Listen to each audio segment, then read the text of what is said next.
Bem-vindos ao Get Inspired, o primeiro evento aqui do ano, depois de 2 teasers. Quero agradecer a presença de todos, também nos teasers, e que a gente possa, ao longo desse ano, nos vermos mais vezes aqui para falar de tecnologia e outras coisas bem interessantes. Bom, para quem não esteve nos outros eventos, meu nome é Felipe Berti, trabalho na Ericsson desde 2010. Atualmente estou na área de Digital Services, eu trabalho na parte de Core e redes IP. E essa iniciativa surgiu de um trabalho aqui dentro do ano passado, de motivação, onde as pessoas trouxeram o interesse de entender melhor sobre tecnologia. Foi aí que eu e Arthur, conversando, resolvemos trazer assuntos envolvendo o futuro da tecnologia, e também as questões envolvendo IoT, Big Data e inteligência artificial.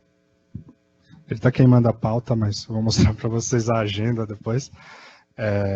Todos os assuntos, a gente já tem data, tá? Então, vocês podem anotar, vai estar disponível esse material também.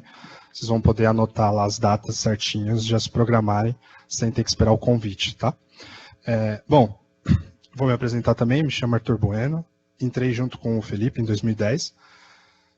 Hoje eu estou trabalhando atualmente na área do PTC, que é embaixo é a área da Carla Matos, né? Chama Performance Transformation Office and Compliance, a área, tá? E essa área é legal porque é o seguinte, ela tem o foco melhorar a performance e dos processos da empresa como um todo. Então, se vocês tiverem algum problema de processo, de performance, ou, por exemplo, automação, busquem a área que a obrigação da área é ajudar vocês nesse sentido, tá? Ao Employee Meeting, a Milena apresentou aqui um pouquinho do que a área faz, então, se vocês tiverem qualquer dúvida, podem me procurar, tá bom? Bom, novamente, bem-vindos, obrigado pela presença de todos. É muito prazeroso estar aqui falando com vocês de um assunto que eu simplesmente adoro, que é tecnologia e, por um acaso, inovação, tá? Hoje, eu quero convidar vocês a deixar um pouquinho de lado o pragmatismo. Eu sei que é bastante enraizado isso na gente, porque o assunto de hoje ele vai ser um pouco mais teórico, mais filosófico, tá? Não vai ser tão palpável quanto a gente teve nos outros teasers, que era uma tecnologia específica, ou como a gente fez no segundo, que era a apresentação rápida de todas aquelas tecnologias. A gente vai discutir um pouco o que é tecnologia, como que a gente enxerga a tecnologia, tá? E aí eu já abro para vocês essa pergunta. Como vocês entendem o que é tecnologia? Se alguém puder falar aí rapidamente. O pessoal online também pode participar. Quem no online, vocês puderem responder também. Como que vocês veem tecnologia? Para vocês é um hardware específico? O que é tecnologia?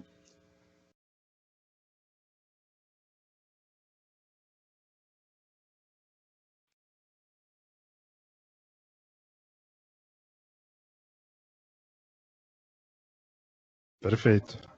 Perfeito. Então, o Marcelo comentou aqui que a tecnologia nada mais é do que uma ferramenta para solucionar problemas, né? Não importa como, se você vai fazer um hardware ou se você vai usar qualquer outro tipo de instrumento. A gente vai tratar vários aspectos do que é tecnologia aqui, tá? Deixa eu já adiantar aqui. Então, no nosso conteúdo, a gente vai falar um pouco sobre o que é exponencialidade, tá? E aí, com isso, o que é singularidade? E a gente vai falar um pouquinho de como que a tecnologia é vista como parte da natureza, ou uma força comum, como se fosse parte do nosso dia a dia mesmo, né? Outro conceito é que tecnologia ela nunca morre. E aí isso vai parecer estranho, né? Porque, como assim? Vários equipamentos já deixaram de existir. Como que a tecnologia nunca morre? A gente vai falar mais disso. Nós vamos falar dela um pouquinho como uma força cósmica. E assim, eu sei que o nome não ajuda muito, não se prendam a isso, mas o conceito por trás é bastante interessante. E falar também ela como uma força evolucionária. Esse é mais comum, né? A gente entende isso, que a tecnologia está aqui para nos auxiliar a evoluir, a mudar as coisas, tá? E o pessoal online está comentando exatamente isso. Essa foi uma das definições para a tecnologia. É falar de formas de evolução da ciência aplicada e de resolução de problemas. Perfeito. Perfeito, Conhecimento exato. também. E aí, por último, a gente vai falar rapidamente de novo sobre as 6 macro-revoluções, que é o que a gente está baseando todo o conteúdo das palestras, tá? Novamente, eu gosto de relembrar isso, porque eu quero gravar na cabeça de todo mundo. O motivo da gente estar fazendo o Get Inspired, e até o nome, é porque a gente acredita que através da inspiração, alimentando o conhecimento, alimentando a criatividade e os desafios que vocês têm todos os dias, é que vocês realmente vão alcançar a inovação, tá? Então, não vai ser aqui que vai estar a resposta para aquele seu problema, mas a informação que você vai obter aqui, alimentada com esse exercício que você já está fazendo de tentar encontrar essa solução, é que, opa, vai vir aquela ideia, você vai falar, talvez eu possa resolver isso por aqui e realmente chegar àquela inovação tão almejada, tá bom? Vamos começar falando de exponencialidade. E esse conceito, para muitos, é simplesmente um termo matemático para explicar esse gráfico esquisito, né? Mas não é bem isso. Uma outra questão que a gente está querendo trazer sobre a exponencialidade é sobre como o crescimento da tecnologia está incumbido nesse sentido, né? Porque, por exemplo, o ser humano, ele comumente pensa de forma linear. Então, nós tendemos a sempre... Tudo que a gente faz, né? Quando a gente vai se planejar, a gente tem o passo 1, depois o passo 2, depois o passo 3, e esses passos eles só vão acontecer se os anteriores acontecerem. É comum para a gente, é como a gente vive. Agora, quando a gente está falando de tecnologia, de evolução da tecnologia, não funciona dessa forma. Não é a maneira que ela vai evoluindo, não é dessa forma. É de uma forma, como demonstrado aqui no gráfico, após o 1, você tem realmente o 2, mas depois o 4, o 8, o 16. Então você vai ter um crescimento não linear, tá? É isso que está contido na exponencialidade. E aí um gráfico muito bom que explica isso, muito comum, a maioria das pessoas já viu, é a lei de Moore, né, que diz o quê? Que o nível de processamento dos processadores, das máquinas, eles vão crescer, vão duplicar a capacidade deles a cada 2 anos. Tá? Então, ao invés deles, como vocês podem ver no gráfico, né, a cada 2 anos, ao invés deles terem uma linha reta, contínua, né, você tem esse crescimento. E por que eu trouxe esse gráfico? Além de explicar a exponencialidade claramente, essas 2 questões aqui, ó, vocês podem ver essa linha, que ele está chamando de mouse brain, e essa linha que ele está chamando de human brain, e finalmente o final onde ele está chamando de quantum computing. Tá? O que é esse mouse brain? O nível de processamento hoje que a gente tem, as máquinas, eles já conseguem simular um ser humano utilizando uma interface qualquer, ou seja, mouse clicando em qualquer lugar. E o legal, interessante disso, por que eu estou fazendo esse link? É porque semana passada, não sei se vocês viram, mas o nosso CEO comentou que uma das 4 áreas de foco dele é algo chamado RPA, ou Robotic Process Automation, que é a automação de processos simulando como se fossem pessoas. Então, é uma força de trabalho digital. Então, ou seja, a gente precisou chegar aqui para ter o nível de processamento capaz para atingir isso. E qual é o próximo passo? É o processamento chegar a simular o cérebro humano. Quando chegar a isso, o que a gente vai conseguir fazer, o que as máquinas vão conseguir fazer, é impossível de citar. Por quê? Eu vou falar mais para frente, explicar um pouquinho mais essa questão. Vamos lá. E um outro exemplo sobre exponencialidade que eu queria trazer para vocês é algo mais próximo da gente, no nosso dia a dia, que é a internet das coisas. Tá? Acho que esse gráfico a maioria de vocês já devem ter visto, mas ele mostra o crescimento, a quantidade de dispositivos conectados a cada ano. Né? Então você tem aqui ao passar dos anos, e aqui em 2018, que é onde a gente está, eu acho que isso é 2018, são 14,4 bilhões já de dispositivos conectados. E até 2020 vão ser mais que 50,1 bilhões de dispositivos conectados. Vocês veem que esse crescimento não é linear? Olha o salto, a gente está aqui em 14 e em cerca de 4 anos a gente vai para 50 bilhões. E aí com isso, o que é importante entender disso tudo? Se a capacidade do hardware, se a quantidade de conexões ela aumenta exponencialmente nessa velocidade, os serviços que a gente presta têm que crescer junto com isso. Porque se a gente continuar prestando o mesmo serviço de forma linear, achando que ele vai evoluir normalmente junto com a tecnologia, a gente vai ficar para trás. Tá? A gente trouxe um vídeo de um futurólogo que ele fala um pouco até em cima da questão da Network Society, que a Ericsson trouxe lá em 2014. E aí vai ficar clara essa questão, né, do que é a exponencialidade e como que isso afeta a maneira que a gente presta os serviços. Tá?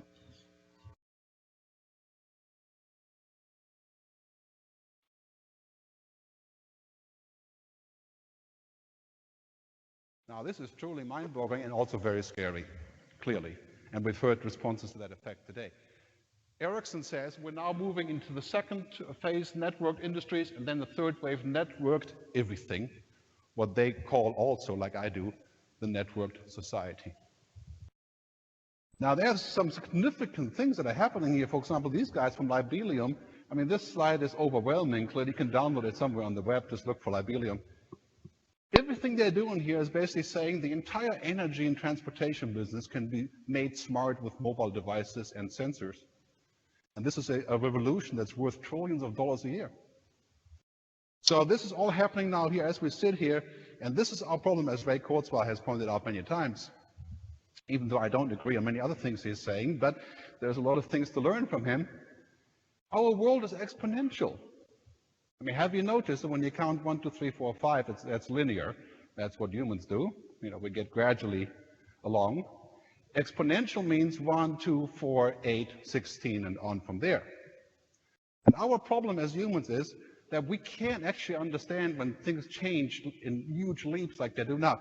We're actually now at a place to where we can say we are at 4, and the next is 8, not 5. So if you're sitting here today with your company looking at what mobile means for you or marketing, we're not talking about a gradual shift next year. We're talking about another exponential jump to 8. And what this will do for your bottom line, that's our blind spot. So as humans, we can't be exponential unless you're Ray Kurzweil, maybe. We can't be exponential because we have human limits. We're not machines. We can improve this, but only marginally. But technology is jumping. And after 8 is 16, that's only 32 months, you know, every 18 months from now. Some of the stuff you've seen today sounds like pure science fiction. The idea of having data find you and being monitored, and your car being monitored, and having a public self-driving sharing car, mind-boggling. So what that means for us as companies or here today, we have to take leaps. We have to take more leaps than ever before. And I live in Switzerland, and let me tell you one thing, Swiss people don't like this idea. They like to wait. I was in Luxembourg yesterday. They also like to wait. But let's take a look what happened here. You know, with Apple, half of Apple's revenue, the iPhone, didn't exist 6 years ago. The Kindle universe that Amazon, Jeff Bezos built, didn't exist 6 months ago. Look, see how they developed? LinkedIn, revenues of LinkedIn, $800 million. When I got started on LinkedIn, people were saying, why in the world are you inviting me for this online bullshit? Who wants to share information with people? And look what happened here. Didn't exist until just recently. The bottom line is a majority of your revenues in 2018 are very likely to come from things that don't exist today. And when you're facing this reality, you have to face one thing.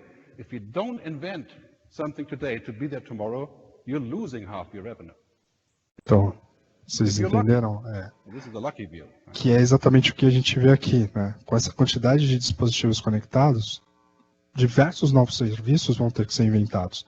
Eles não estão criados hoje. Provavelmente, grande parte do dinheiro que vai ser gerado disso ainda não foi desenvolvido, ainda não sabe que modelo aplicar isso, né? Que é o grande momento que a gente está hoje com a internet das coisas, né?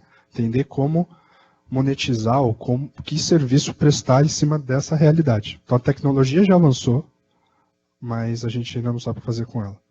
E esse é o conceito importante para entender por trás da exponencialidade. Acho que é até legal contextualizar que esse vídeo ele foi feito em 2014 e ele estava falando do futuro em 2018. Então, foi até aquele último statement que ele faz. Em 2018, muitas das suas vendas vão vir de coisas que ainda não foram inventadas hoje, em 2014. Então, não faz muito tempo, mas muita coisa já mudou. É o que ele fala. Muitos serviços ali não existiam há 6 meses antes daquele vídeo. E 6 meses depois já eram indústrias milionárias. Do LinkedIn. Tá? Exatamente. Aqui na participação aqui, nas perguntas e respostas, te perguntaram o seguinte: o crescimento da tecnologia é a cada 2 anos? Não, na verdade não é a cada 2 anos.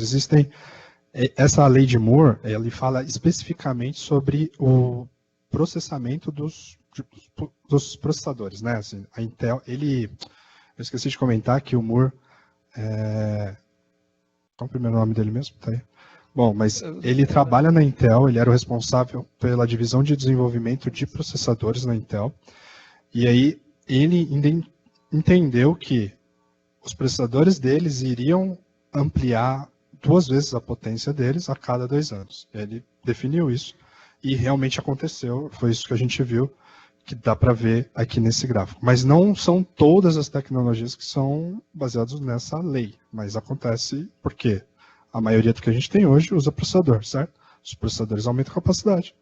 Aumenta a capacidade também das outras tecnologias, tá? Mas não necessariamente é uma lei universal para todos os tipos de tecnologia possíveis. A lei de Moore fala entre 1 ano e meio e 2 anos para dobrar a capacidade.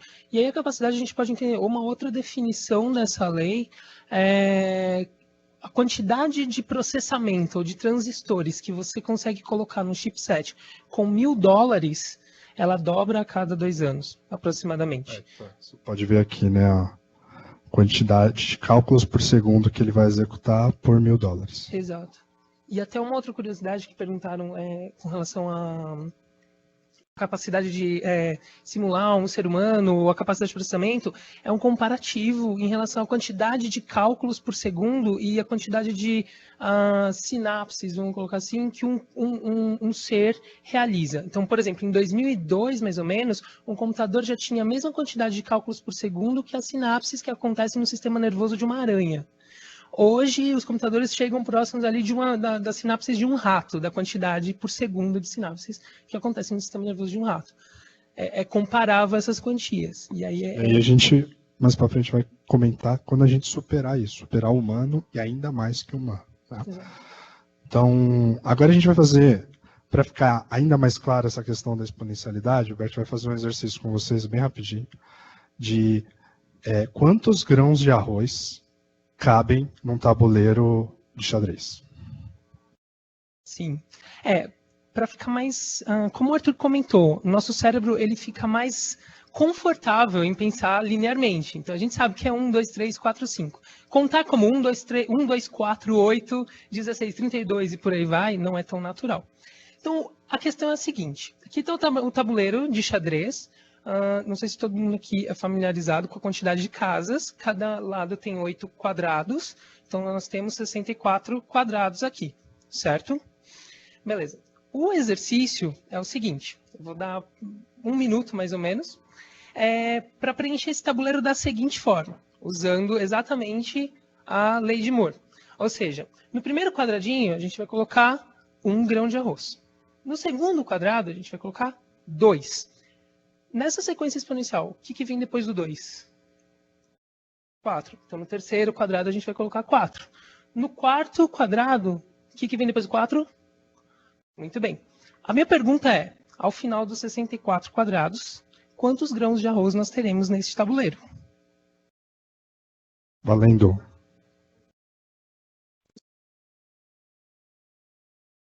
Faz assim. Não, você não repete por coluna esse padrão. Tipo, quando você chegar na nona, você vai ter o dobro do que você tinha na oitava. Continua aqui. Isso. Não, eu não encerro para começar de novo. Não, eu continuo isso até 64 casas. Alguém fez a conta rapidinho aí? A Dária fez a conta, ela já sabe, mas eu quero dar mais tempo. A calculadora do celular não é científica, né? tem que... Não tem nenhum geek aí que tem uma calculadora científica no celular?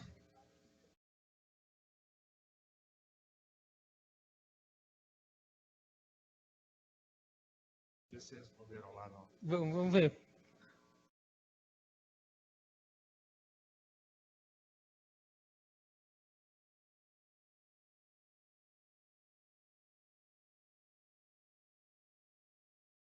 Ainda não responderam lá. O pessoal que está online também, por favor, mandem a resposta.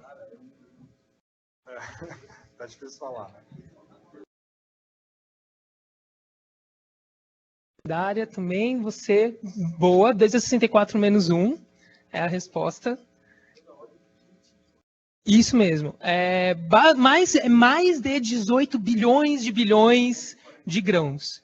Exatamente. E essa quantidade de grãos, vocês sabem se dá para fazer, se existe isso na Terra ou não? Você tem mais ou menos noção do que é essa quantidade? Não. Não, nem a China produz um negócio desse. São mais de 460 milhões de toneladas métricas de grãos de arroz. Isso é basicamente 1000 vezes a produção de arroz mundial em 2010 ou 1.600 vezes a produção mundial de arroz em 2014, de acordo com a FAO, que é a Organização para Alimentos e Agricultura, né, das Nações Unidas. Então, ficou claro agora a exponencialidade.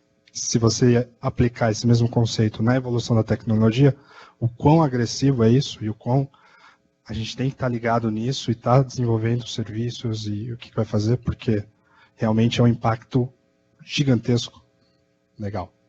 E aí a gente entra, então, como a gente estava falando sobre capacidade das máquinas de simular o ser humano, a gente entra na famosa singularidade. Não sei se todos já ouviram esse termo, mas isso é teórico, tá? Não existe provas, nada disso ainda. Mas esse termo singularidade é quando a máquina vai superar o ser humano, no nível de raciocínio. Então, ela vai ser capaz de executar atividades muito melhor que qualquer ser humano, qualquer tipo de atividade. Tá? Como vocês podem ver no gráfico, ele comenta que a projeção é que de 2023 ela vai conseguir igualar a capacidade de um cérebro humano. E para 2050, acredita-se que ela vai conseguir superar a capacidade de todos os cérebros humanos do mundo. Olha que absurdo. E assim, o que é legal da exponencialidade é o seguinte, como eu comentei no começo, a gente tem uma tendência a pensar linear, então é muito difícil a gente planejar as coisas, né, ou entender as coisas como vão ser no futuro num cenário como esse. Nesse cenário onde a máquina ela já superou o ser humano e ela mesma vai se desenvolver ou vai se aprimorar, é ainda mais difícil entender qual vai ser realmente o impacto que ela vai chegar, qual vai ser o limite de capacidade dela. Né? Então, até essa projeção de 2050, que ela vai superar todos os humanos, pode ser menos ou pode ser muito mais. Não tem como a gente prever isso aqui quando esse cenário realmente acontecer. Tá? Então, olha o quão complexo é essa situação. Tá? E como que isso tudo vai acontecer? Porque, ok, Arthur, tá muito bonito o que você está falando, os robôs vão dominar o mundo, a capacidade de processamento vai ser superior a tudo, mas e aí? Hoje a computação não consegue. Assim. Qualquer computador hoje, se eu abro um Excel, ele frita. Né? Como que vou chegar nisso aqui? Então, com esse próximo assunto. A gente está, eu não sei quantos de vocês estão inseridos no assunto ou já viram questões de física quântica. Não abre o vídeo. Não? Não. Ixi. Abre a pasta. Mas não abre o vídeo agora. Vai na pasta. Acho que a pasta está aberta aí. Eu não sei quantos de vocês estão dentro de física quântica. Eu sei que é um assunto que assusta um pouco, então eu vou explicar um pouquinho aqui, o básico, para vocês entenderem o que de física quântica está inserido em computação quântica, tá? E vocês entenderem por que com isso é possível a gente atingir esse cenário que a gente está falando. Opa!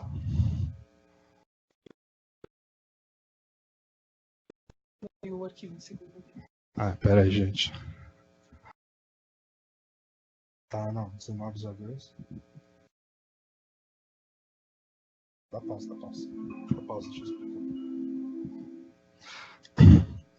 Probleminhas técnicos, perdão.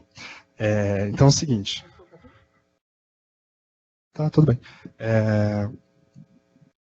O que da física quântica está inserido dentro da computação para que isso seja possível? Tá? Tem dois fenômenos na física quântica que estão sendo usados para que isso se torne uma realidade. Várias empresas estão desenvolvendo os equipamentos, a IBM é uma delas, por isso que eu trouxe esse vídeo para vocês, usando esse conceito, que são o entrelaçamento, ou em inglês entanglement, talvez vocês já devem ter ouvido, e a dualidade da partícula ou da matéria. Tá? Eu assisti uma palestra muito interessante a respeito disso, onde o cara disse que ele é professor numa universidade, e ele disse que os alunos, quando eles vão começar a entender física quântica, eles chegam falando, nossa, física quântica é demais. E aí, umas 2 semanas que eles estão assistindo as aulas e começando a entender o negócio, eles falam, nossa, física quântica é muito esquisito. Então, essa é a dualidade da física quântica. Ela é esquisita e demais ao mesmo tempo. Mas, deixando a brincadeira de lado, né, o que é a dualidade da partícula? Então, existe um experimento muito comum, vários de vocês já devem ter ouvido falar, que é o gato de Schrödinger. Tá? Eu não sei pronunciar direito o nome do cara, mas o que acontece? Imagina, é um exercício filosófico, tá? Teórico, nenhum gato foi machucado para fazer esse teste, tá bom? E é o seguinte, então tem uma caixa, eles colocam um gato e um material radioativo dentro dessa caixa e fecham a caixa. Tá? Nesse instante, enquanto ninguém abrir a caixa para ver se o gato mexeu ou não no material radioativo, o gato pode estar vivo ou pode estar morto, certo? Ninguém sabe. Só no momento que abrir é que você vai saber qual que é realmente o estado dele. Então, na física quântica, se diz que nesse instante o gato está vivo e morto ao mesmo tempo. Tá? Isso que é a dualidade da partícula. Enquanto não tem algo ou alguém para interferir ou para aferir o que está acontecendo, aquela coisa está acontecendo ao mesmo tempo. Beleza? Legal. E o entrelaçamento é o seguinte. Imaginem 2 partículas gêmeas separadas. Tá? Então, você tem uma aqui e outra aqui. Tudo que acontecer com essa partícula vai acontecer com essa. Então, se você... Exatamente, ao mesmo tempo. Então, se você aquecer essa partícula, mesmo essa partícula não sendo aquecida, não tendo uma fonte de calor em cima dela, ela é aquecida. Exatamente. Como nosso colega comentou, essa partícula pode estar do outro lado do universo, e isso vai acontecer. Tá? Isso que é o entrelaçamento. Isso é comprovado, tá? O acelerador de partículas, o LHC lá na Europa, já conseguiu simular isso diversas vezes. Então esse fenômeno realmente acontece. E aí, utilizando então esses 2 conceitos, na computação, a gente tem o que vai ser chamado de quantum bit, e que vai dar todo esse poder de processamento. A gente vai assistir um vídeo agora que eles vão explicar com mais detalhes essa questão, vai ficar bem claro, tá? Tem algumas perguntas aqui sobre o IoT e tudo mais. Você prefere responder agora ou depois? Não, vamos no perguntas e respostas, Tá no bom, fim? beleza.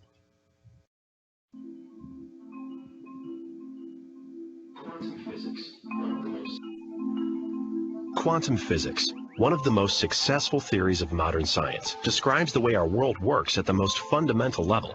Quantum computing has become one of the leading applications of quantum physics. Quantum computers have the potential to solve some of the world's most complex problems that are beyond the reach of even today's most powerful supercomputers. Quantum computers are not going to replace classical computers, but their radically different way of operating enables them to perform calculations that classical computing cannot. Let's see how they differ. Classical computers encode information in bits. and each bit can represent a 0 or a 1. These zeros and ones act as on-off switches that ultimately translate into compute functions. To perform a simple calculation, like solving a maze, a classical computer would test each possible route one at a time to find the correct one. Just as classical computers have bits, quantum computers have qubits. Qubits, however, make use of two key principles of quantum physics: superposition and entanglement. Superposition means that each qubit can represent a 0, a 1, or both at the same time. And entanglement happens when two qubits in a superposition are correlated with one another, meaning the state of one, whether it's a 0, a 1, or both, depends on the state of another. Using these two principles, qubits can act as a much more sophisticated version of switches, helping quantum computers solve difficult problems that are virtually impossible using classical computers. To illustrate how this makes quantum computers more powerful, let's look at some numbers. Take a classical n-bit computer, with n representing the number of bits. It can represent and examine only one system state at a time. An n-qubit computer, however, would have the power to represent 2 to the power of n system states and perform parallel operations on all those states at once. This means that every time you add just one more qubit to a quantum computer, the number of states it can represent and examine doubles. So a 50-qubit quantum machine could examine 2 to the power of 50 states at once. This exponential increase in power, together with the entanglement of qubits, is what allows quantum computers to solve certain problems so much more efficiently. While a classical computer solves a problem like the maze by testing each possible route one at a time, a quantum computer uses its entangled quantum states to find the correct route quicker, with far fewer calculations. Think of it this way. Technologies that currently run on classical computers can expertly find patterns and insights buried in vast amounts of existing data. But quantum computers will deliver solutions where patterns cannot be seen because sufficient data does not exist, or the possibilities for discovering an optimal answer are too enormous to ever be processed by a classical computer. Quantum computers could lead to the discovery of new medicines and materials by helping us untangle the complexities of molecular and chemical interactions. They could help the financial services industry make better investments by finding new ways to model financial data and isolate key global risk factors. They could even transform supply chain and logistics by finding the optimal routes across global systems, like optimizing fleet operations for deliveries during the holiday season. Quantum computing won't replace our everyday computers and smartphones, but its ability to solve complex problems will open up a new universe of information, transforming our view of the world and the way we navigate it.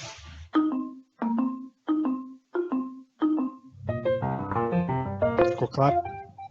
Então, a gente falou da exponencialidade, falou da singularidade, tudo para deixar ficar claro esse ponto, né? Então, todos esses conceitos estão alimentando essa tecnologia. E quando isso estiver operacional, a quantidade de coisas que a gente vai poder fazer e serviços que vão existir é gigantesco, assim, não tem limites, né? Então, a gente tem que evoluir junto com isso, né? Porque a tecnologia chega aqui. Então, a nossa forma de pensar e como a gente vai usar isso tem que evoluir também. E é legal mencionar que, assim como para o computador clássico a gente tem a lei de Moore, para o computador quântico a gente tem um equivalente que é a lei de Rose, que fala que, basicamente, o desenvolvimento, né, a evolução na capacidade de processamento dos computadores quânticos, ela tem o dobro da velocidade da lei de Moore. Então, 4 vezes, né? Exato. Então, basicamente, por volta de com um computador quântico por volta de 10.000 qubits seria capaz de ter um poder de processamento equivalente ao do universo. O que isso significaria? A gente vai emular o universo e tudo mais? Muito provavelmente não tão já, porque a gente precisaria de teorias e modelos para explicar todos os fenômenos do universo, e a gente ainda está entendendo tudo isso. Mas o que significa é que um problema de otimização que hoje demoraria centenas, milhares ou a idade do universo em tempo para ser processado, com um computador quântico, esse tempo seria muito mais factível. Sim. Ele levanta também uma questão da segurança, né? Porque hoje a gente tem a questão de encriptação, ela é real, ela é válida, porque realmente para você tentar quebrar uma encriptação, levaria tempo do universo de processamento do computador clássico. Mas com isso aqui você faz em segundos. Então, e aí? Quebrou? Não existe mais nada seguro no mundo agora? Então é muito legal a discussão que isso traz. Acho válido a gente discutir mais disso. Antes de trocar de slide, uma coisa muito importante. Já tem um grupo falando sobre Quantum Computing no Yammer, da Ericsson, tá? Então, quem se interessar mais pelo assunto, se conecta lá, assina no grupo deles, porque eles trazem bastante material a respeito, tá? Eles estão discutindo de ver como que a Ericsson vai usar isso aqui, porque, por um acaso, uma das coisas que a Ericsson vende é segurança na rede, certo? Se esse computador quebra a segurança, vai quebrar nosso modelo de negócio. Então, fica aí a dica, entrem lá se vocês quiserem, tá?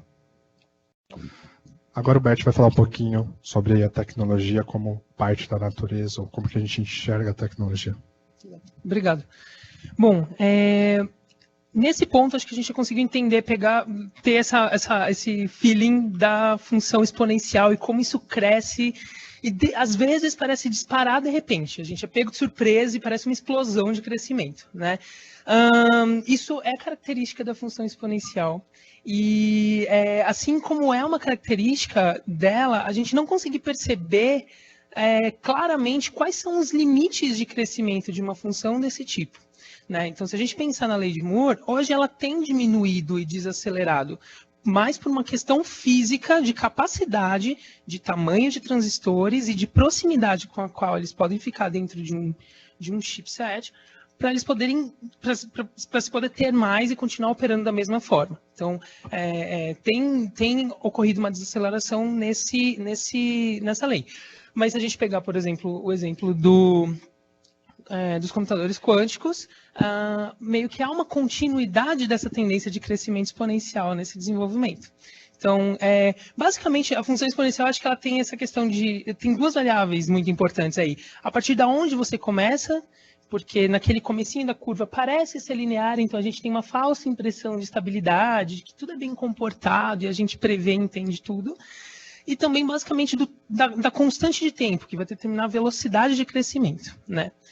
Mas o que isso tem a ver com natureza? Essa velocidade de crescimento e esse comportamento exponencial, isso não é só observado em questões ligadas a computadores e desenvolvimento de processadores. Se a gente pegar a própria sequência de desenvolvimento da vida na Terra, isso é fácil de achar alguns gráficos na internet de várias universidades, plotando os eventos mais significativos, a gente vê que a partir do surgimento da vida, demora cada vez menos tempo para um próximo salto de evolução. Desde a primeira forma de vida e da primeira célula simples, até os organismos mais complexos, até os mamíferos, até o desenvolvimento dos primatas e dos hominídeos, até hoje, o que é o que a partir da humanidade se desenvolveu, desde agricultura, escrita, imprensa, as revoluções industriais e hoje o computador, tudo isso segue uma proporção exponencial, né? E aí, como isso está tão permeado, tão inserido, né? Talvez na menor partícula ou na menor essência que a gente pode conceber a respeito de tudo que explica esse mundo, né? Então, essa pirâmide, ela foi... Eu vou passar para cá que é melhor. Ela foi concebida por um filósofo e pesquisador holandês, Kurt von Mentvoort, o nome dele. Ela foi... A referência dele foi a pirâmide de Maslow. Eu não sei se todo mundo aqui é familiar com a pirâmide de Maslow. Beleza. Ele fala que a tecnologia, ela passa basicamente por esses 7 passos entre um nível totalmente artificial e um momento onde ela não é mais distinguida da natureza e a gente não consegue mais realizar ela como sendo uma tecnologia, de tão natural que ela se tornou. Então, aqui embaixo, num nível totalmente artificial, a tecnologia ela é envisionada. Significa que ela existe num estado imaginário. Existe o conceito, existem teorias, mas ainda talvez não exista um modelo e nem muito menos um protótipo que concretize esse modelo e que realize isso, né? A partir desse momento em que a imaginação e a ideia evoluem, os modelos também evoluem, a gente consegue construir os primeiros protótipos. E aí ela passa para o nível operacional, onde ela existe em laboratórios, ela existe de uma forma de experimento e ainda dentro de um ambiente muito controlado e muito específico, né? A partir de novos desenvolvimentos e refinamentos desses modelos e desses protótipos, a tecnologia passa para um estado mais familiar. Os conceitos já não são estranhos a mais pessoas. Isso já é reverberado e comunicado através de filmes, de literatura, através da própria comunidade científica, e ela atinge um estado de aplicado, onde a tecnologia já passa a ter as primeiras versões de mercado, as versões beta, por exemplo, o Google Glass, por exemplo, quando foi desenvolvido, ou o equivalente do Snapchat, que infelizmente morreu. E à medida que essa tecnologia vai sendo mais usada e disseminada, os meios de produção também vão ganhando escala e conseguem produzir essa tecnologia em escala para atender a toda a demanda. E aí é quando, com um maior nível de uso, essa tecnologia atinge o nível que ele chama de aceitado. Ela é usada diariamente, ela é incorporada no nosso dia a dia, mas a gente ainda tem a noção de que ela é uma tecnologia. A gente pode pensar, por exemplo, no carro, numa moto. São tecnologias que fazem parte naturalmente do nosso dia a dia, mas a gente sabe que isso é uma tecnologia, né? A partir dessa difusão e a partir do impacto que ele tem nas nossas atividades e o quão dependente, vamos colocar assim, a gente é dessas tecnologias, ela passa de um nível familiar para um nível essencial e atinge esse status de vital. São aquelas tecnologias que a gente não consegue mais se ver sem elas. Tipo Netflix. Tipo Netflix. Ou não. Então, a eletricidade também. A partir daí, a gente não consegue mais viver sem. Ela é cada vez mais preservada, ela é melhorada, ela é continuada, e existe uma demanda para que essa tecnologia continue existindo e suprindo uma necessidade que se tornou vital, né? O próximo passo dela, a partir de um momento em que ela é muito, muito usada e muito necessária, ela se torna invisível. A gente passa a usar sem se dar conta que nós estamos usando uma tecnologia, mas ela está totalmente inserida no nosso contexto. Alguém tem alguma ideia de qual tecnologia estaria aqui, por exemplo, nesse nível invisível? Fogo, luz. Fogo é tecnologia? Você acha que fogo é tecnologia?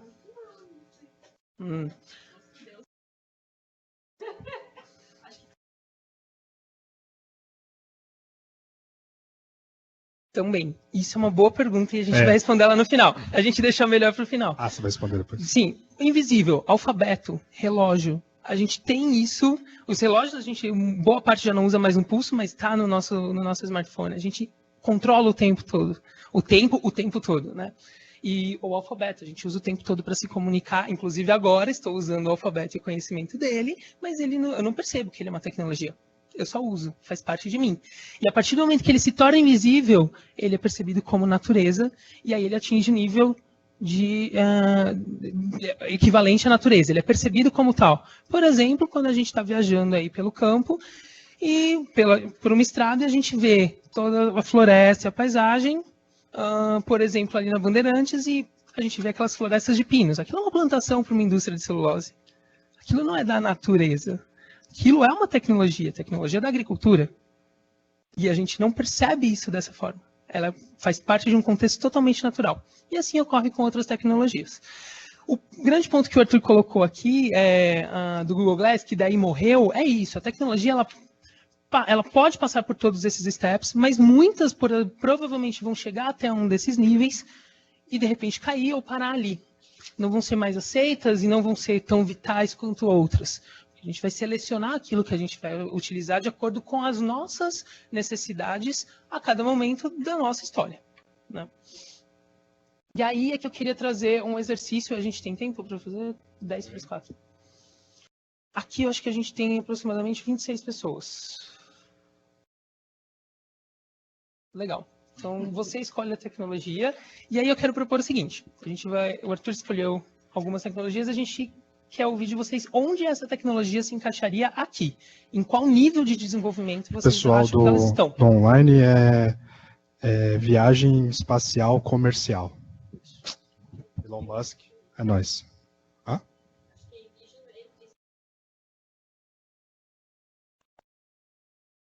Legal. Todo mundo concorda aqui, né?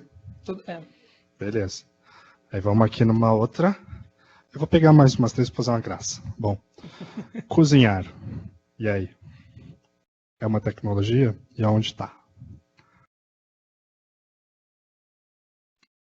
Onde?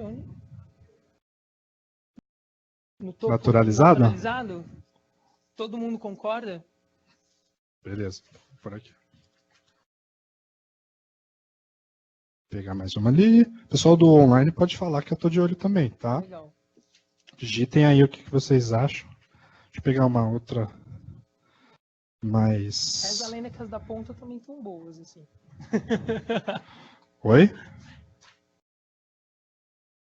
Esse aqui você já deu exemplo. Pô, cara. Essa é legal. Essa é boa. Eu colocaria como vital fácil. Internet. E aí? Vital? Entre vital e invisível, a Dária. Que mais alguém aqui? Alguém discorda? Por favor. Tá. Bom, só para não ficar sem graça, vamos mais uma. Pega da outra ponta ali. Essa aqui, né? Ah, isso você é gostou? Essa é bem legal. Esgoto. E agora? Vamos ver aqui o que o pessoal do online está falando. Boa! A Dária falou que tem operational porque não está aplicado onde precisa. Alguém discorda dessa visão dela? Alguém acha que está ainda mais para baixo ou mais para cima? Invisível. O pessoal falou aqui, mas eu não sei se era desse ou do anterior. Bom, vamos pôr em operation.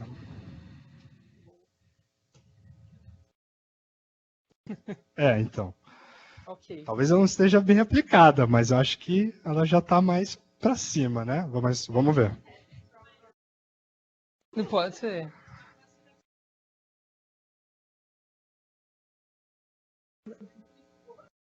Peraí. Lá no campo, ela não é tão vital para alguém. Então, eu acho que isso parte do nosso ponto de vista, não de uma classificação estratificada. Exatamente. Perfeito. A gente queria chegar exatamente nisso. Você bateu fez o gol. Exato. Esse exercício era para isso. Além de mostrar aonde as tecnologias se encaixam, até coisas que a gente acredita que não é tecnologia, elas são sim tecnologias, é entender que a classificação base de um conceito, de um contexto, de quem está fazendo essa classificação. Como eu falei, internet para mim está vital. Né? Netflix também. Tá Mas vital. 50% do mundo não tem acesso Exatamente. à internet ainda. 40% da população brasileira não mora numa cidade com esgoto. Então, exato. Esses contextos são muito variáveis. Alguma coisa ali? Não, mas segue aí. Aqui é uma sugestão de resposta. Como a nossa colega, desculpa seu nome, Isabela, falou, tudo depende do contexto e do viés ou do ponto de vista que a gente assume na hora de falar sobre essas tecnologias. Então, internet, que a galera colocou ali entre vital e invisível, aqui nessa sugestão ela está entre aceito e vital. Provavelmente partindo desse contexto mundial. No mundo, metade da população não tem acesso. Então, ainda talvez nesse contexto não seja vital. As pessoas vivem sem isso. Assim como, exato, o esgoto entre o aceito e o vital. Apesar de onde existir, ele é visto como essencial para proteger a gente de uma série de doenças e poluição, muitas pessoas ainda vivem sem esgoto, né? Mas é uma tecnologia que já é aceita e ela é aplicada. Cooking, acertamos. Cooking, legal. E Commercial Space Traveling também. Legal. E aí esse mindset também é legal, que a Dária comentou. Entre um e outro é uma sacada também, porque você está exatamente nisso, nessas tentativas. Então, existe esse gradiente, né, nessa pirâmide. Muito bem. E fogo, é tecnologia ou não é tecnologia? Fogo, não sei, mas controlar o fogo com certeza. Porque não basta, não deixa de ser uma ferramenta usada pelo homem para fazer coisas que ele não fazia antes, né? Na forma genérico, acho que é mais difícil, né? Porque cai um raio, você tem incêndio, né? Tá cheio de fogo. E não, nada produz computador assim do nada na natureza. Tem uma diferença muito grande. E o que acontece? Quando a gente fala tecnologia e desses steps todos de evolução e ela atingindo até níveis de como se fossem parte da natureza ou a própria natureza, a gente pode aqui estabelecer uma diferença em relação à tecnologia e talvez outras formas de vida ou existência na Terra. Que aí a gente chega à pergunta crucial, né? O que é tecnologia? Que foi o que a Dária comentou, né? Essa visão da tecnologia que a gente está tentando trazer aqui, ela é um pouco além, é um tanto além da visão digital ou técnica, ou de conjuntos de técnica, ou do saber fazer, né? A ideia é que a gente consiga... essa visão de tecnologia, ela vem de uma série de pessoas pensando nisso. Acho que o Kevin Kelly aqui é o grande pensador, ele foi um dos fundadores da revista Wired, e ele é uma pessoa que se dedicou a estudar exatamente isso e tentar entender o que é tecnologia de fato, né? E o ponto da tecnologia para ele é que ela está em toda a natureza, a própria natureza é uma espécie de tecnologia. E aqui, a tecnologia ela nunca morre, porque a essência dela é a ideia. E uma vez que existe a ideia, é possível existir memória. E no caso, a gente tem memórias de vários tipos. A gente tem a nossa memória biológica, a gente tem a memória na forma de, por exemplo, geologia, dos eventos que passaram, do que aconteceram, mas a gente tem a memória também na nossa sociedade cultural. E uma vez que existe essa memória de alguma forma, essa tecnologia ela sempre pode ser reacessada ou reproduzida de alguma forma com alguma dificuldade. Mas, de certa forma, a tecnologia, por sua essência ser baseada na ideia, ela não deixa de existir em nenhum momento. Pode ser que você não encontre, talvez, um arado do, sei lá, século 800 a.C., mas ele existiu, essa documentação, esse estudo é feito, e existe uma referência para isso. Né? Talvez você não encontre produzido. Se bem que nas nossas pesquisas a gente viu, existe, por exemplo, o Clube da Pedra Lascada nos Estados Unidos, onde eles se dedicam a fazer machados e pontas de seta com pedras tais quais os neandertais. Então, tipo, existe uma vontade cultural de acessar e reproduzir isso também. Né? Hipsters everywhere. Hipsters sendo hipsters. Então, esse é o ponto. E aí, pensando nisso, que a tecnologia ela é exponencial, ela pode ser percebida como a própria natureza, e a própria natureza pode ser uma tecnologia, e por justamente ela apresentar algumas características de formas de vidas biológicas num contexto geral, mas com focos, por exemplo, quando a gente pensa em redes de computadores, a gente, talvez ela não inteira, mas a gente consegue pensar em algoritmos e protocolos de autogestão, de reparos de mensagens que a todo tempo a gente tem, né, da informação que trafega, e a gente tem os próprios ruídos gerados espontaneamente por todos os meios físicos e eletromagnéticos e eletrônicos que surgem do próprio sistema, talvez como em resposta a alguma divergência entre os nossos modelos matemáticos e a realidade física até a menor partícula. Mas o ponto é que ela pode ser considerada um novo reino da natureza, vamos colocar assim, uma nova forma de organização. E aí, o Kevin Kelly e outras pessoas muito partidárias desse tipo de visão a respeito da tecnologia, eles acreditam exatamente nisso, que a tecnologia ela tem um querer. E esse querer, ela é como uma espécie de desejo, um propósito, mas ele não é um propósito como um propósito nosso, consciente e baseado em decisões, mas sim um propósito programado, através do propósito com o qual a gente programa ou define essa tecnologia e o qual ela vai cumprir ao longo do tempo. né? Então, é um propósito muito mais mecânico. Mas, de alguma forma, isso pode ser considerado uma tendência, uma inclinação ou uma trajetória de evolução a longo prazo, né?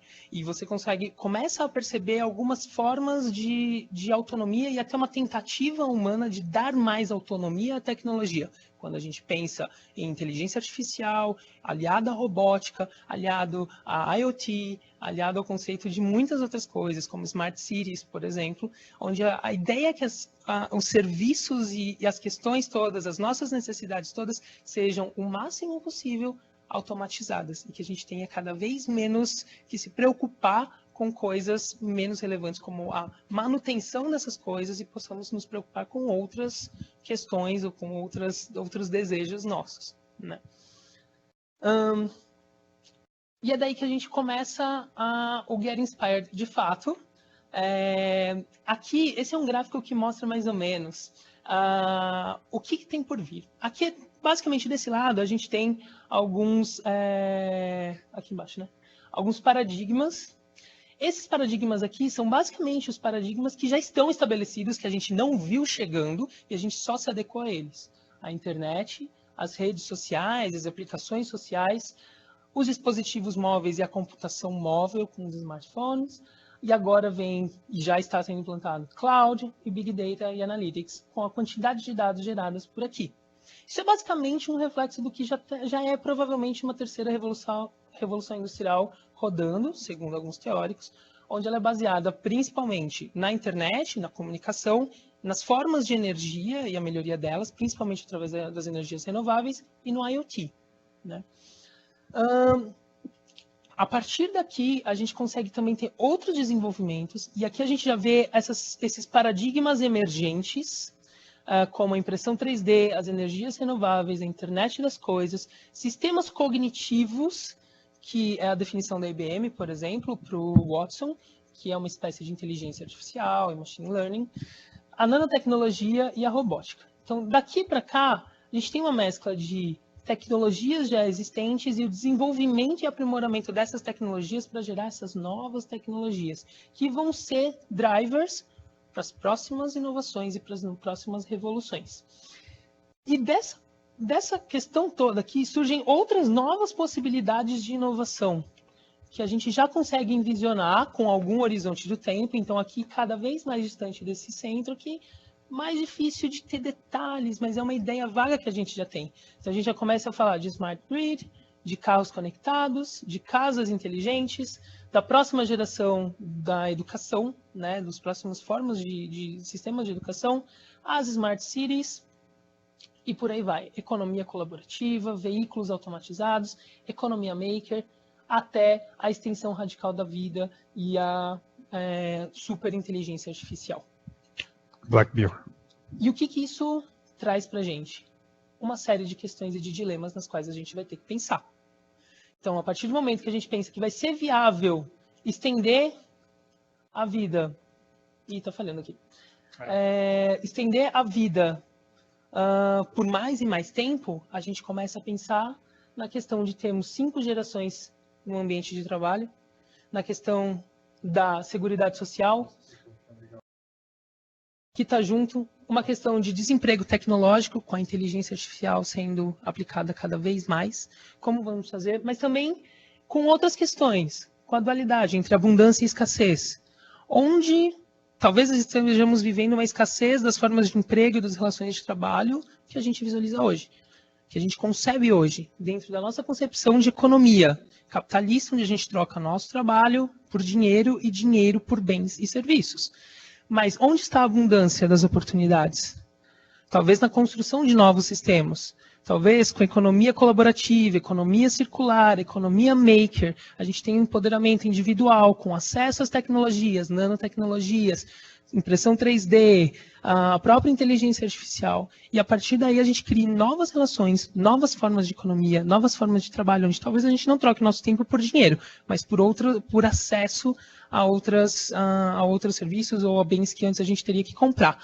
A grande questão aqui para todo mundo, e principalmente para os empresários, e como fazer negócios atualmente, vem de pensar de uma maneira mais sistêmica, de uma maneira mais de ecossistema, não tão vertical, mais horizontal, e pensar principalmente na interdependência desses eventos todos com que a gente já tem ali acontecendo, com o que está por vir e com o que pode vir e que a gente ainda vai ter que, enquanto humanidade, construir, e como isso impacta o indivíduo e principalmente a sociedade.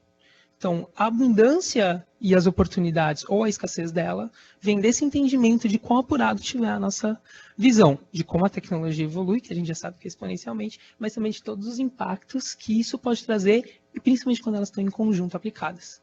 Né?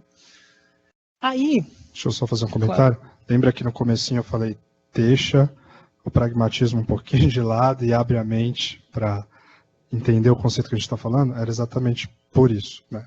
Toda essa jornada que a gente veio falando aqui com vocês era para deixar claro esse ponto. Então, que a tecnologia evolui e a gente tem que tentar alcançar ela. Ela evolui muito mais rápido que a gente. Uhum.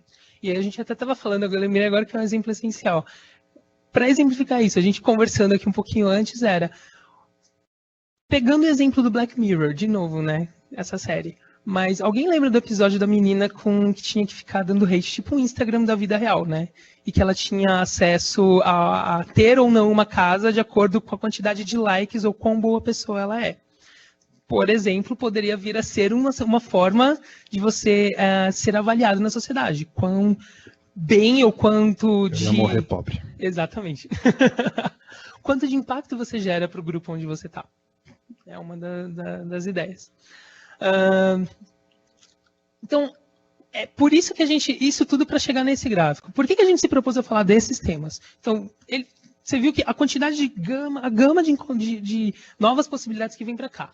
Isso aqui é basicamente um apanhado daquilo e do que está por vir. Então, aqui a gente já está falando de coisas que já estão estabelecidas, como a manufatura aditiva, a impressão 3D está aqui, assim como outras técnicas, e a realidade virtual.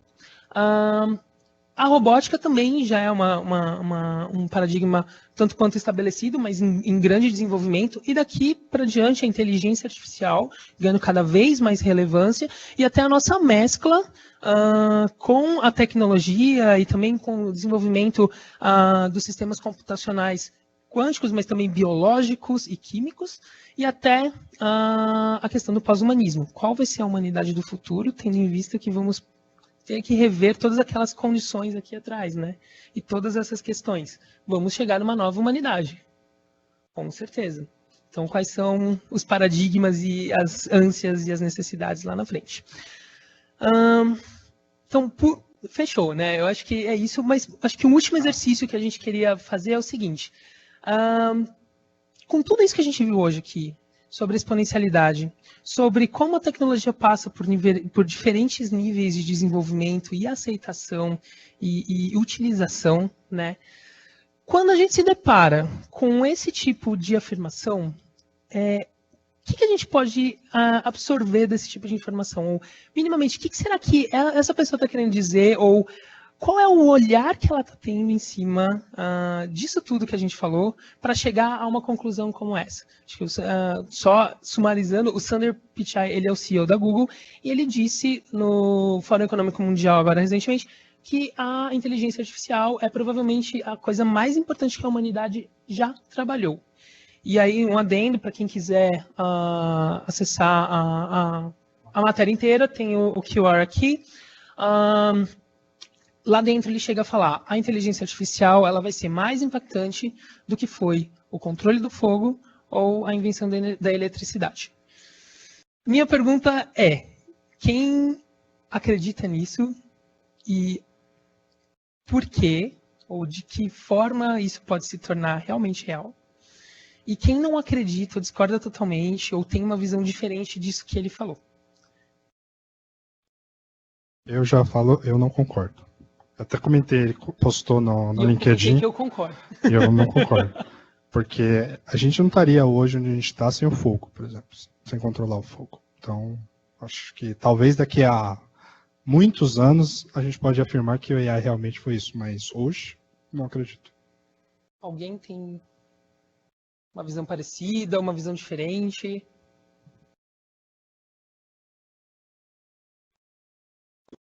Agora, não sei se era um dos CEOs do LinkedIn que comentou faz pouco tempo também, que é uma das coisas mais perigosas que a gente está trabalhando também, que é a inteligência artificial. Que acho que devia ter um debate muito maior. O Elon Musk. Ele era do LinkedIn, não era? Não, o Elon Musk é o Tesla da Tesla, Model, o SpaceX. Isso, ele comentou que ele e o Bill Gates dizem que é a coisa mais perigosa que a gente está construindo, que a gente deveria parar agora. Isso, aí ele bolou a Nerve lá. E eu comentei com o Arthur. No meu ponto de vista, ele está embasado nas ideias, por exemplo, do Ray Kurzweil, que é o cara que fala muito da singularidade, que o Arthur explicou, e que está trabalhando na Google com inteligência artificial e machine learning.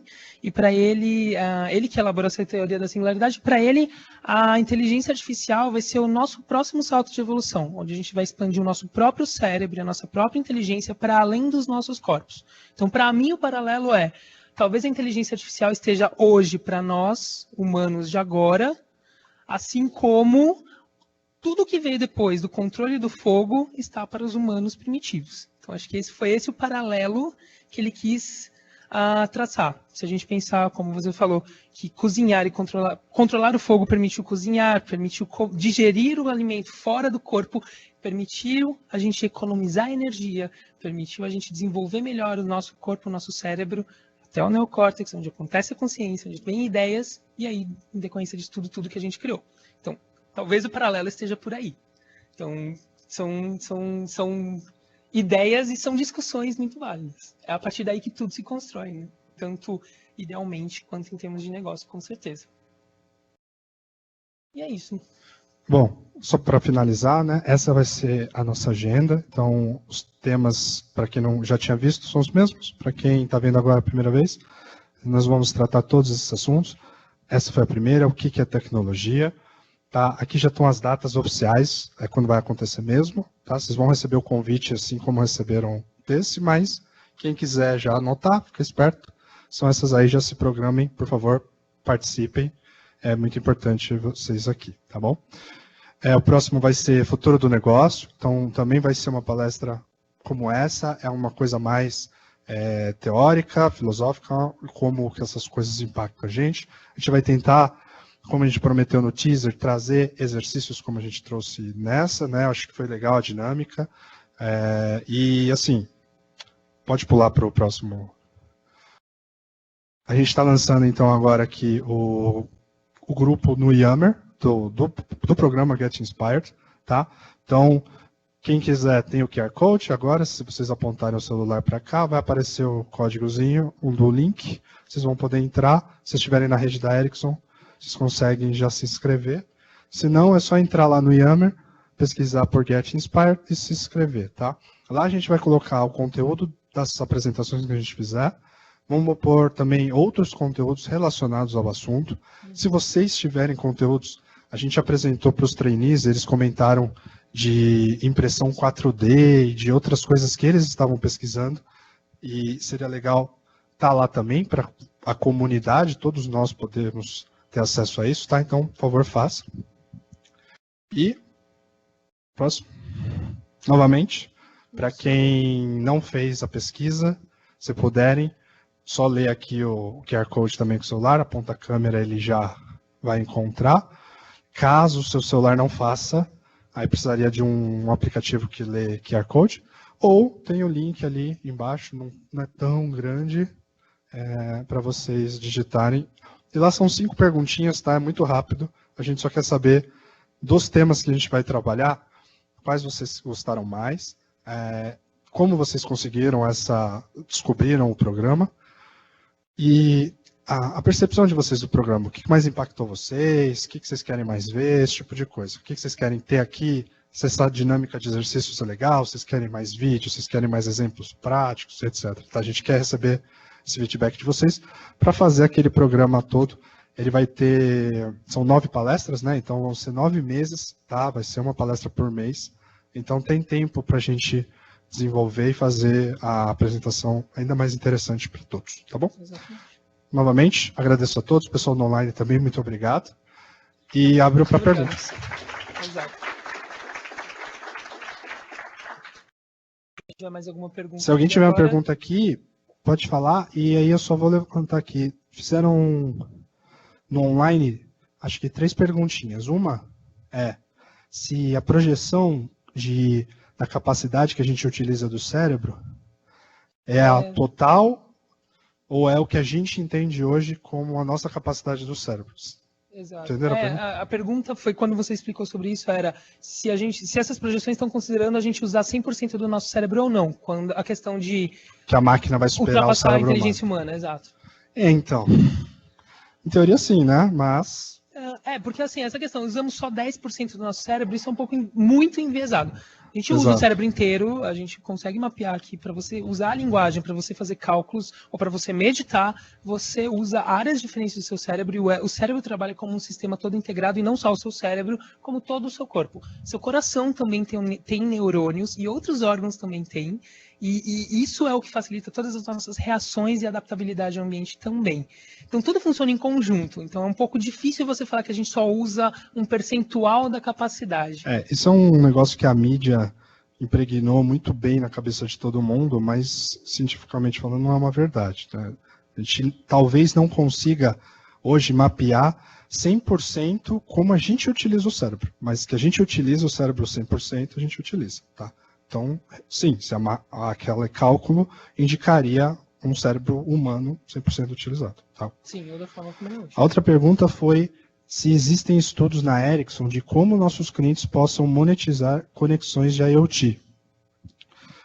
Sim, tem. A gente tem o Consumer Lab, né, que faz a pesquisa todo ano de como que o cliente, as pessoas enxergam IoT, como que eles querem utilizar isso, tem várias pesquisas em cima disso. Agora, é aquilo que a gente falou, né? Dado o crescimento, a gente acompanhar isso não é tão fácil. Então, acho que nenhuma indústria hoje, nem a Ericsson, está com a resposta clara, né, de como utilizar a IoT. Acho que é um desafio para todos nós, e para a empresa como um todo, responder essa pergunta. Tá? E por último...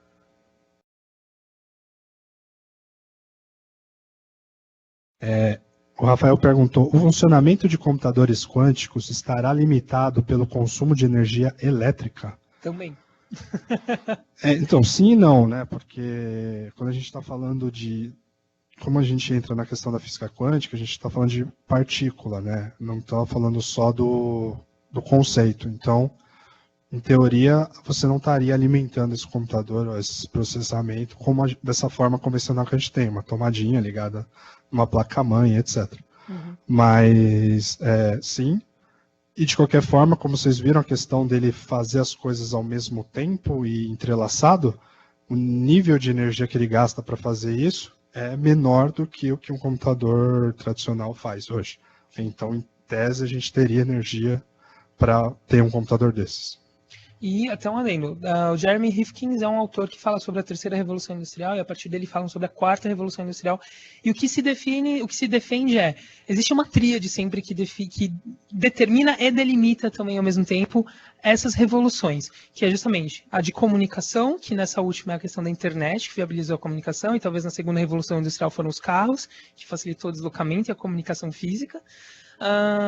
Mas focando nessa, a energia também, né, as formas de geração de energia e a própria economia e o paradigma de economia que a gente vive. Essas três coisas se comunicam, elas se interdependem e elas determinam quando vai haver o próximo salto ou não. Então, também parte da resposta é essa. Existe alguma limitação por conta da energia? Sempre. De alguma forma, sim. Sempre, mas... A partir do momento que é difundida. Só que ela hoje não é um problema para ela não acontecer. O problema é só saber como aplicar esse conceito, porque, como a gente falou, é física quântica e é um negócio estranho, né? Ao mesmo tempo que é legal, lembra? Então... E até porque essa tecnologia é experimental. São funções específicas, são empregadas em contextos muito específicos, elas não é um computador programável igual a um clássico. Existem empresas pesquisando formas de gerar um processador quântico programável, tal qual a gente conhece esses clássicos hoje, mas ainda vai se levar um tempo para se desenvolver isso. Exponencial. Beleza, online foi isso. Se alguém aqui tiver mais alguma pergunta, a gente fechou. É isso. Muito obrigado, gente. Ótimo, muito obrigado, valeu. Obrigado, pessoal.